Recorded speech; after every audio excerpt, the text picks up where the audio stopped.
আমি তো জানি আপনার কাছে কিছু জমানো টাকা আছে, যদি রাকিবকে দিতেন তাহলে অনেক উপকার হতো। তোমরা তো জানোই আমি অনেক বছর ধরে টাকা জমাইতেছি হজে যাওয়ার লাগে। আল্লাহ মনে হয় আমার দোয়া কবুল করে, আমি এবার হজে যাই। আমার কাজ কাম সব শুরু হয়ে গেছে। এখন যদি আমি তোমাদের টাকাটা দেই তাহলে আমার পরে সমস্যা হবে না।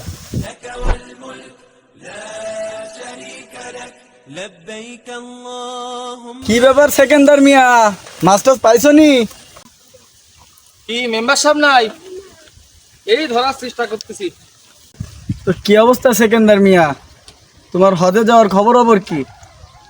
এই তো মেম্বারশিপ, কাজ কাম আগাই যাচ্ছে। হজের মৌসুম তো চলে আসলো। মেম্বারশিপ আপনি তো 2-3 বার যাই আসছেন। আমার তো মনে অনেক আশা, স্বপ্নের মক্কা মদিনা দেখবো, নবীর রওজা খান জিয়ারত করবো। মেম্বারশিপ, ওই যে শয়তান দিয়ে পাত্তর মারে না, পাত্তর, আপনি কিন্তু ওই হান্ডায় আমারে লইয়া যাইবেন। আমি বাড়ি থেকে ব্যাগে করে অনেকগুলো পাত্তর লইয়া যাবো। চাচা, একটা দুঃসংবাদ আছে চাচা। কি হয়েছে বাসা? বন্ধু তুই ক। না বন্ধু তুই ক। না বন্ধু তুই ক। না তুই ক। চাচা, হজর খরচ বাইরে দ্বিগুণ হয়ে গেছে।